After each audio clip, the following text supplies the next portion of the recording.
Azure Services for Artificial Intelligence with Jason Haley.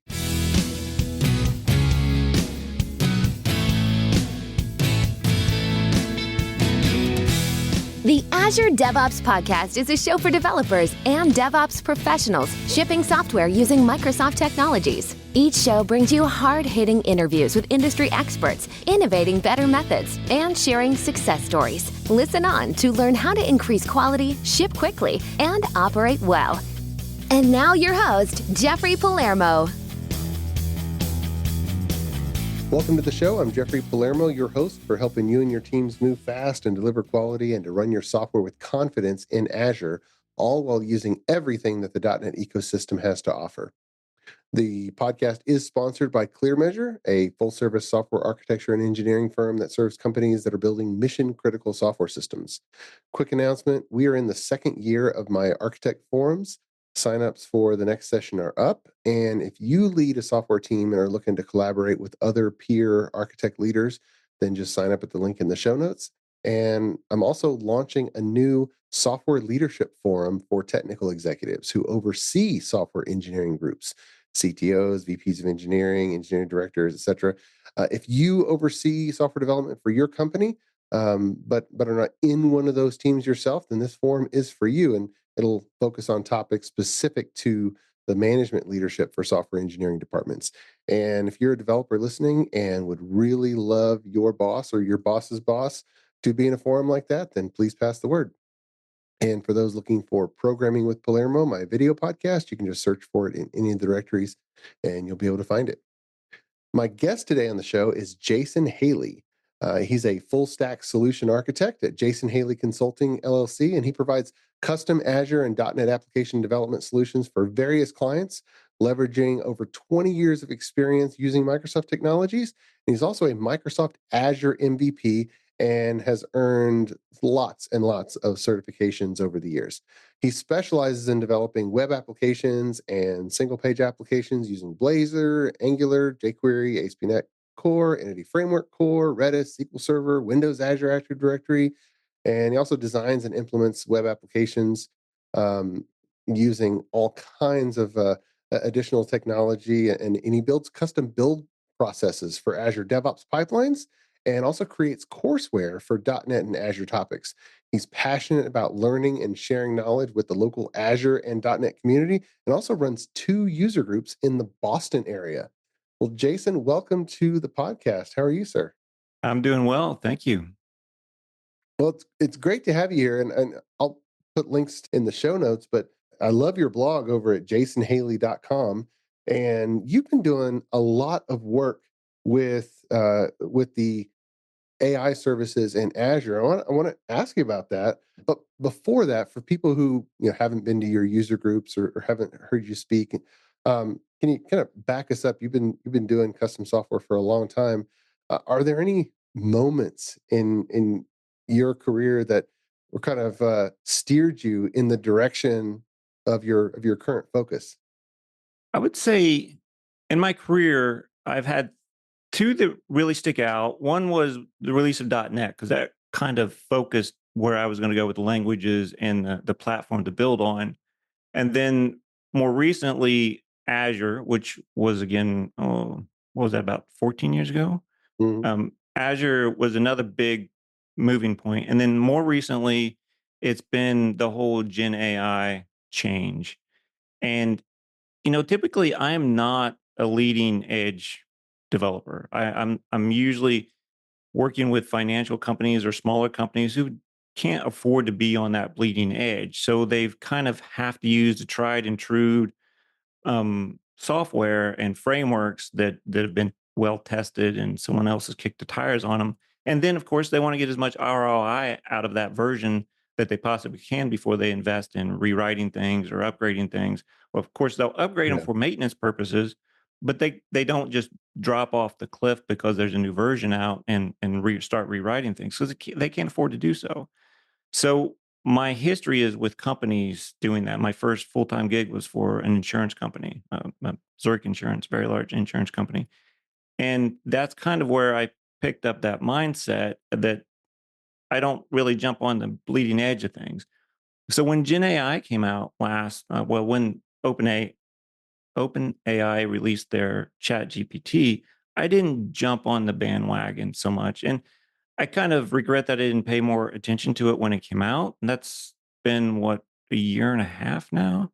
Mm. And I started paying attention to the Gen AI technologies about the time the Copilot chat came out. So Microsoft's tooling again. So I saw an intro of it. I think it was at the MVP summit last year. And that really got me thinking about it. And then around July, I started toying with it and started using it and getting more into using it. I started using like the image generators to create like images for blog posts and stuff, as Mhm. opposed to I used to not really input images in presentations and stuff. But now with Gen AI, you can create images so easily with a theme that you're looking for and I got more and more into this. So I started last October, I think it was, is when I decided, you know what, I've got to start catching up on this. Because at that point, I was close to a year behind when ChatGPT came out. So I was just feeling like here I go again, get on that bandwagon and start really sinking my head into it and purely focusing on it. And of course, I've got clients. I can't purely focus on it, so I start putting a lot of extra time into it. And this year, I've been putting more and more focus into it than I have. So I've been cutting back on client hours. And in late January, is when I discovered RAG, so retrieval augmented generation. That's Mhm. when kind of got off course. I was going to do the AI 900, which is the fundamentals exam for Azure services.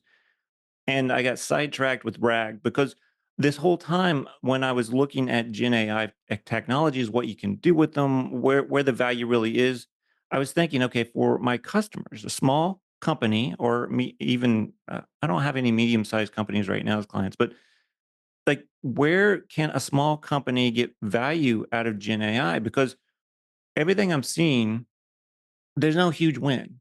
It's a lot of little Mhm. wins. Like, it's kinda like automation in that sense, or maybe an analogy would be, winning the lottery, but playing scratch tickets and not Mega Millions. You're not gonna win that Yeah. huge windfall, but you have a lot of small wins.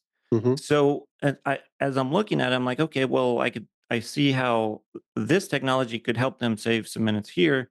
A lot like automation. Companies often don't automate things they should just because they say, "Oh, well, it would take a few days to automate. We don't really want to pay you to do that. It's only a few minutes here and there." And, you know, but you take something as simple as a form letter whenever you're sending a lot of proposals and stuff out to clients. If you Mhm. take the time and create that form letter and connect it to a CRM system, once that's done, every time you do it, you're saving minutes. And Yeah. minutes, I mean, you're talking 10 to 15 minutes uh, at a time. But if you do that so many times over the year, it does pay for itself and it does make your life easier and it removes that toil that you otherwise do. It's like you've got in your head, there's a better way to do this. I shouldn't be doing this. I should take the time to automate it, but you just don't. And with this Gen AI wave of technology and features and all of this stuff has just got me thinking. It's like this is where it's going to be for my clients. And RAG was the one that really stuck out as okay, so this is that typical chat with your data scenario that everyone's heard of by this point. Mhm. And chatting with your data is pretty interesting, but it alone, again, what problem is that solving that you already have? I mean, you kind of have to look at it as a solution mindset. It's like, what problems do I have that I haven't solved or I haven't solved well that this Gen AI technology can start to do for myself or my customers? And Mhm. the first step, of course, is understanding what Gen AI is and what are some of the solutions that it can provide for technology solutions. Now you've gone really deep into it, because it still is early, even though the services are GA and Azure, Azure, the Azure Open AI services, and the semantic kernel, and you've written quite about them on your blog on jasonhaley.com. And so, from the perspective of a .NET developer, and you mentioned the chat with your data scenario. Mhm. I agree. That's really compelling. If we can take the data in our custom software system and then use that to ground the model somehow in the generation, that's a scenario that's a no brainer, at least in some slice. So then the question is okay, how do I add it to the current custom software system, or how do I create a side application? So for the .NET developer out there, what's uh what's the quickest way to get that kind of feature up and running? Actually, so preparing for this podcast, I put some thoughts together, and the one place I would suggest you start, especially if you're a .NET developer, like I am, full stack developer with SQL Server background, ASP.NET, I would check out Michael Washington's blog because he's got some really good articles on there. And the first one that I saw that really made all of the pieces come into place for me, he has one written on using SQL Server to do a RAG application. And you can use a vector database. I'd heard what those were before I started looking into or really digging into the AI stuff, but I didn't know what it was. Conceptually, okay, vector database, all right, got it. It's storing a bunch of numbers. Okay. But the good thing about his blog article is he implements a Blazor application, uses OpenAI to create the embeddings, but then he saves those in the SQL Server. And then he takes text and then puts it into the SQL Server. These are all tools I was super familiar with. OpenAI is just an API that he's calling. So Hmm. the way that he writes his sample code and his explanation just made it all click to me. It's like this is a .NET application. I can do this. It's just an API. That's the OpenAI endpoint. Cool. I've used many APIs in my career. So that's conceptually easy to get. And then he's using SQL Server for the storage. And that just made it click that, this isn't all that different of a technology. There's no magic here. Mm. It's still just an API endpoint that you're sending it information and it's returning information. And of course, he uses two flavors of APIs in that demo. One is embeddings, and then the other is the chat with the LLM. So the embeddings thing is the concept that a lot of people kind of get stuck on because I've presented the getting started with RAG a few times, and a lot of people really aren't familiar with embeddings and vectors and all of that stuff. And it's easier if you just say, well, semantic search, because the whole RAG thing is really two systems. You've got the retrieval side of things where you're just doing a smart search before you pass it off to the LLM. So you want to craft a useful prompt so that the LLM is grounded, as you mentioned, in what you want it to use to make the logical reasoning to respond with a nice natural language response to your Hmm. question. And that semantic search is really useful, but it's not the end all be all either because it will only find meanings and concepts in a block of text that you've gotten these embeddings for. Like for instance, if you have an article, like for right now this week, I'm focusing on GraphRag. So I've started this week, or this month, I started doing study topics for a week. Last week it was text to SQL, and then this Okay. week it's GraphRag. I'm hoping GraphRag will do this because what I'm about to describe, regular RAG doesn't do. So there's this article out there. I believe it's called like 18 mistakes that startups make, or something along those lines. The key thing is there's no place in there. There's not a beginning and an end, or like a conclusion, because it's just an essay or a blog post. It's by Paul Graham. But he categorizes 18 things throughout it. But RAG, unless you give that whole article as the context of the LLM, is not going to solve the question, what are the 18 mistakes? Mm. Because whenever you do embeddings, you chunk that up into smaller pieces so that your meanings are more descriptive, more fine grained. So most likely you'd have like at least 18 chunks of information. So they're all spread across. So it won't solve that global question. What are the 18 mistakes in that corpus of that document? So that's where semantic searching starts to fall apart because it's not capturing global concepts. But GraphRag, and I'm learning. I've only spent a handful of hours on this so far. Hmm. That it is better at extracting the entities in the corpus and then creating relationships between those entities so that you can ask higher level global questions of your context to then pass that off to the LLM. And oftentimes it'll be like the entities and their relationships with some context instead of just bits and pieces of, say, a PDF. So it's there. There's not one given way that's going to solve your problem. And again, that's that retrieval system that's before the generation where you're asking the LLM to actually answer this question with your result. And back to what you were saying about the .NET stuff that I've got on my site is as I've been looking into Gen AI in the last 7 to 10 months now, it's led by Python. Python is the predominant language, and it makes sense. AI and ML engineers have been using Python for a long time, and C# will do the API calling.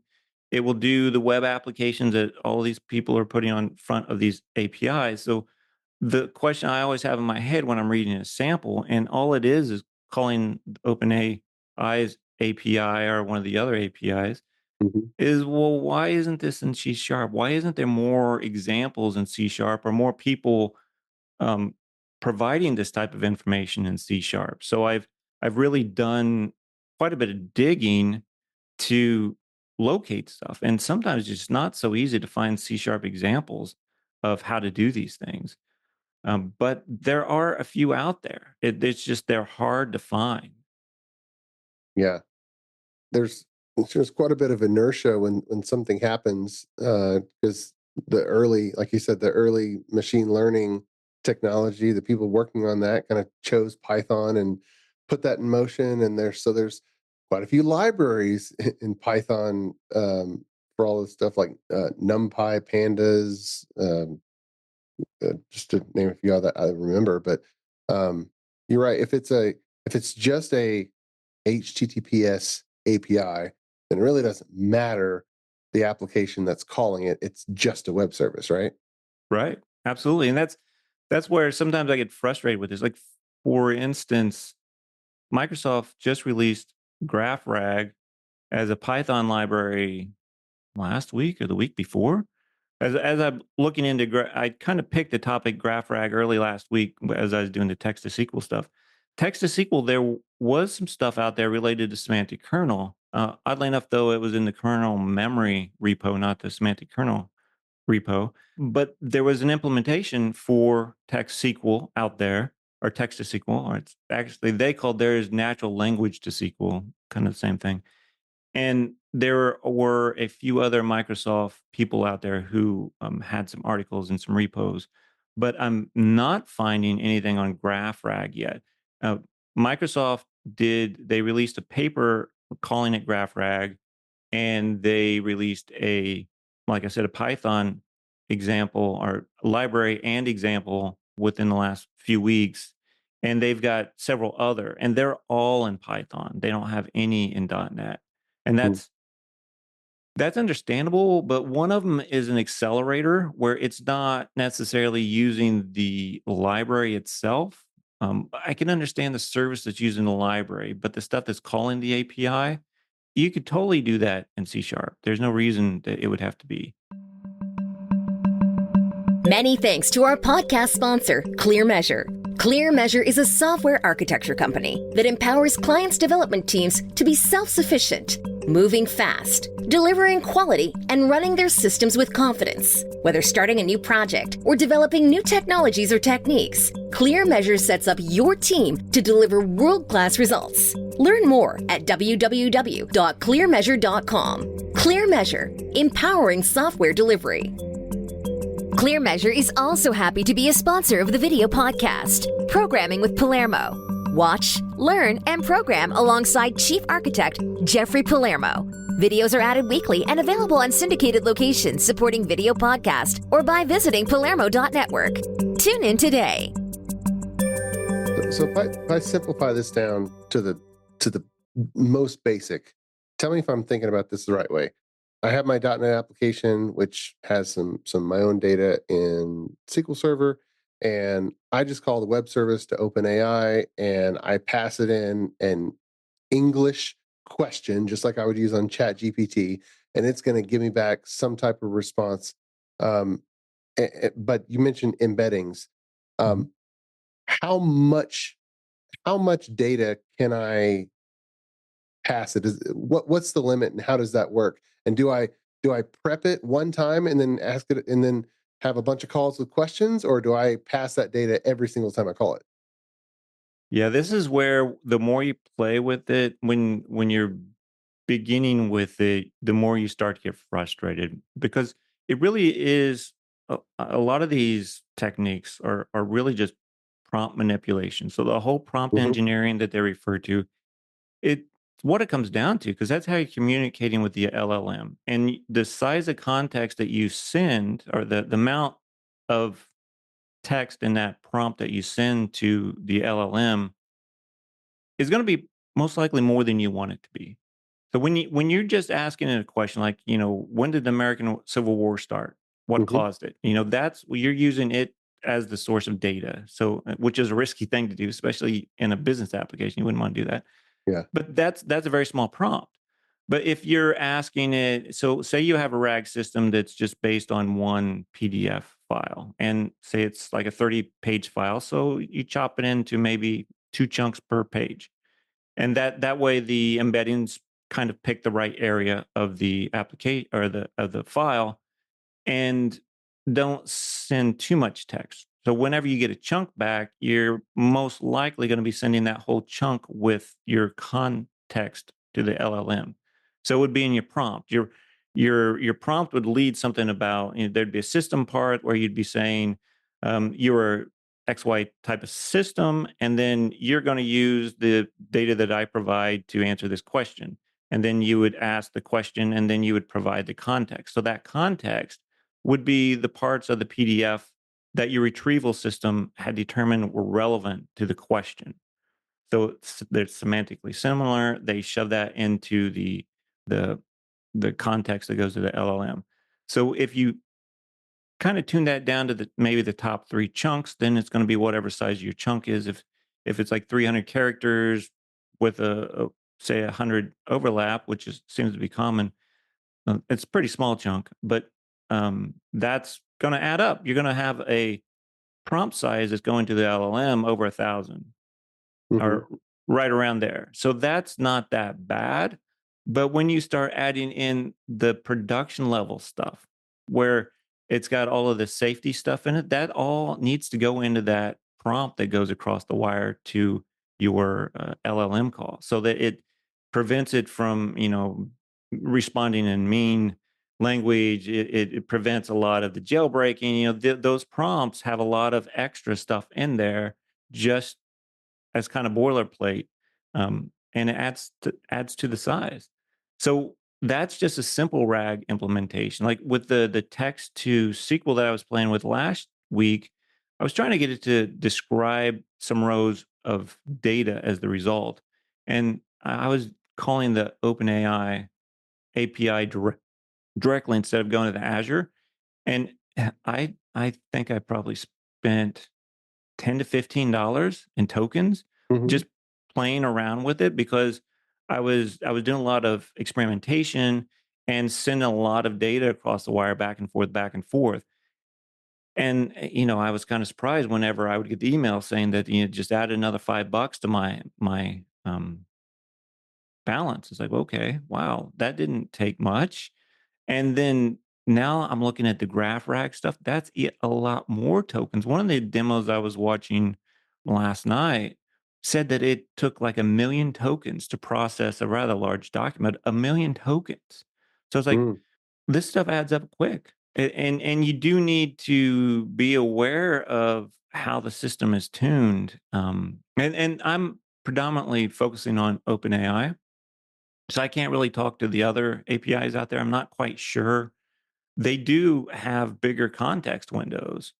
I think Google's is in the millions of tokens that you can send it, which Hmm. means you can rack up your bill pretty fast if you're not watching what you're doing. And it does seem like for a production system, you're going to need to have an idea of what sort of usage you can get for what number of tokens, or otherwise, you're going to get the system out there in production and the brand newness of the system, and people start using it a lot. They're going to really take a hit and before it settles down and people kind of get to a normal usage. So Hmm. you're going to have to figure that out. And it's all a case by case scenario. That's for sure. So this is a good point because we don't yet have a lot of reports of people who have used Azure OpenAI to integrate with existing custom applications to be able to report on what kind of bill what kind of bill they ended up paying to Azure for what kind of functionality that they got.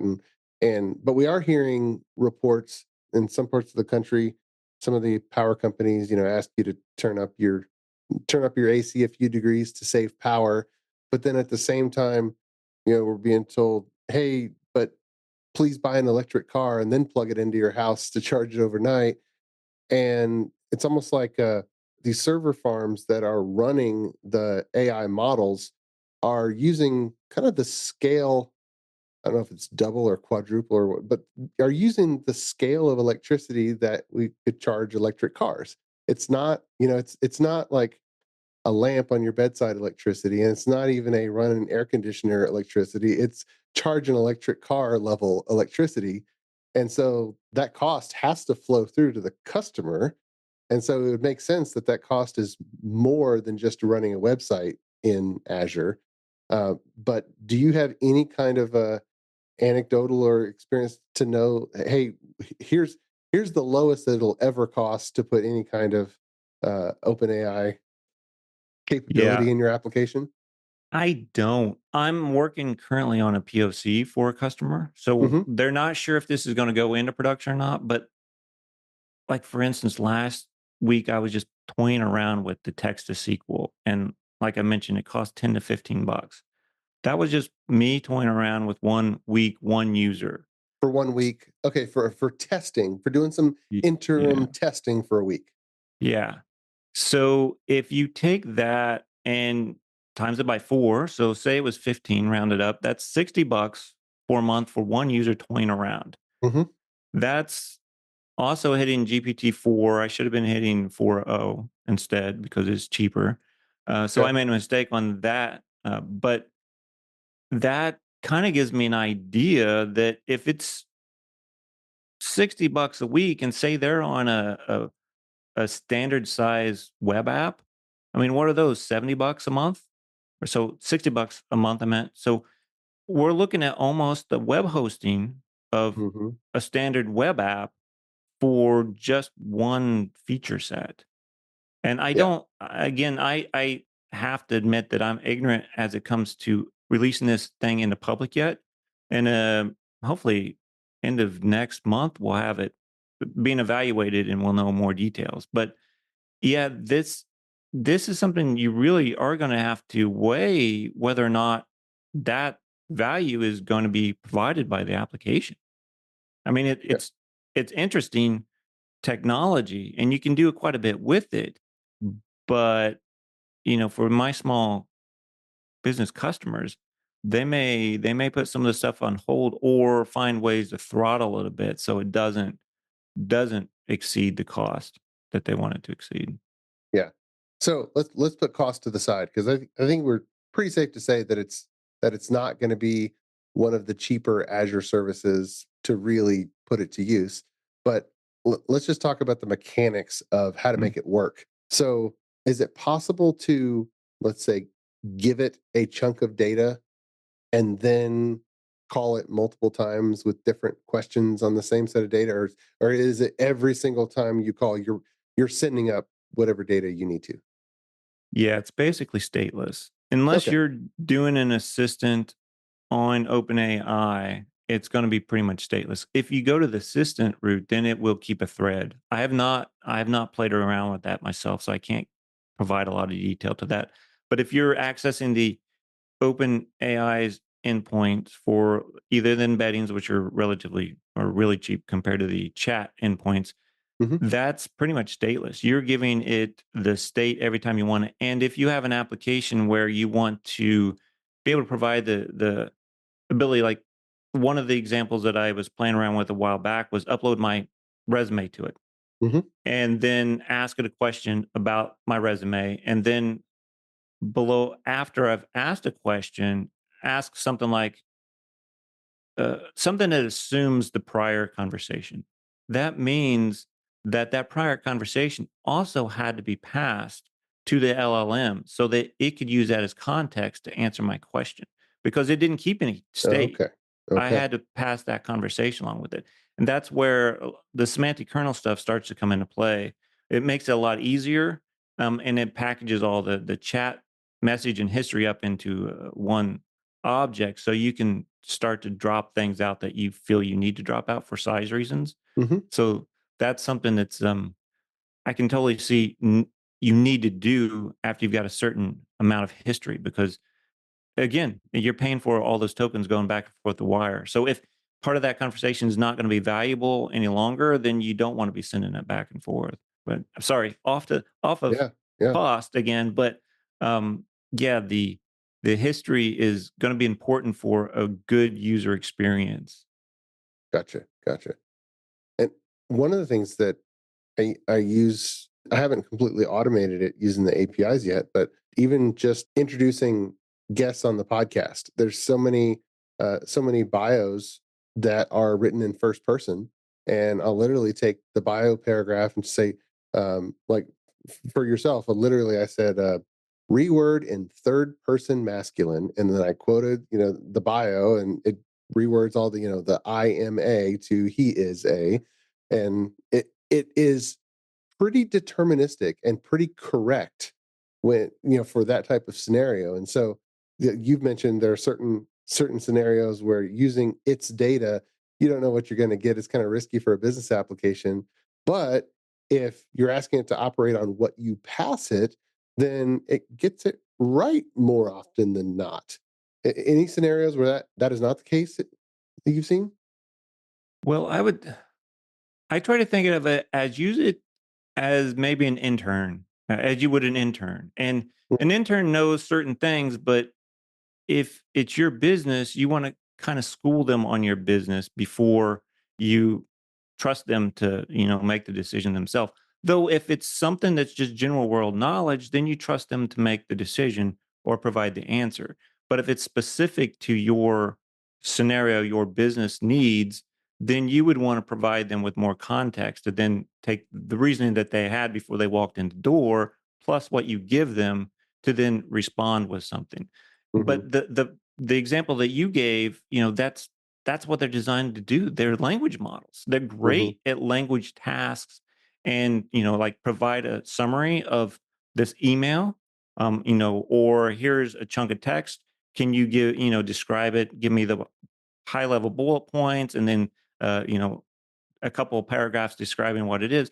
It's really good at that stuff because it's a language model. That's what it's great at. Math, not so much. Creating a graph, not so much. That's when the other interpreters need to come into play to actually write some code behind the scenes. They're actually good at writing code too. So not necessarily um, runnable C sharp code, but Python, they're really good at Python. They're Mm. good at C sharp, but the code interpreters that I've seen the companies work on out there are all Python interpreters, which I guess in the background, if it provides you the chart that you wanted because it used a Python graphics library Hmm. versus some C sharp, it doesn't really matter because you're looking for the chart. So a lot of these interpreters are using Python these days, but Yeah. they can provide that next level stuff that the language model can't do. That's just not what they do. Gotcha. So for .NET developers who want to start testing out some scenarios with Azure Open AI or semantic kernel, where would you point them to in order to get something working quickly? So my advice would be Michael Washington's blog. He has one out there. It's called Azure Open AI RAG Pattern Using SQL Vector Database. So if you search for that, or you just search for a simple RAG using SQL Server, that'll either come up with his or come up with my review of his blog. So either one will point to his blog and where you can download the code and all of that stuff. That's where I would recommend, because it's a hands-on way of getting used to using OpenAI and embeddings with the technologies that you already know. If you're not familiar with what Gen AI will do for you, then I would recommend looking up generative AI for beginners. There's a GitHub out there, Microsoft. There's like 18 modules in there. There's some .NET code in those modules, but overall, a lot of it's Python.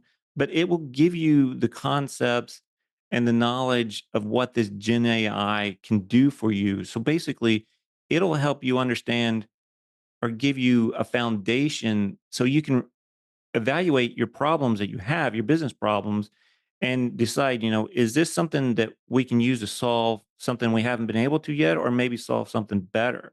I would definitely recommend looking at it in a solution mindset versus trying to find something you can solve with, a chat application, trying to look for a problem. I would Hmm. recommend looking at the problems you already have, and then having an idea of what you can do with these Gen AI technologies and go from there. Gotcha. Gotcha. Okay. Awesome. Well, we will include all of those links in the show notes so listeners can look at those there. Not only the ones from Michael Washington, but also um, your simple RAG SQL OpenAI and of course your blog at jasonhaley.com as well as that GitHub. So we'll make sure to include all of those. But Jason, thanks for coming on the Azure DevOps podcast and sharing with us your adventures in the various Azure services for artificial intelligence. Appreciate it. But thanks for having me. Oh, my pleasure. My pleasure. And until next time, keep shipping. You've been listening to the Azure DevOps Podcast, a show for developers and DevOps professionals shipping software using Microsoft technologies. Go to www.azuredevops.show for show notes and other episodes. On behalf of your host, Jeffrey Palermo, and our sponsors, thanks for listening, and may God bless you.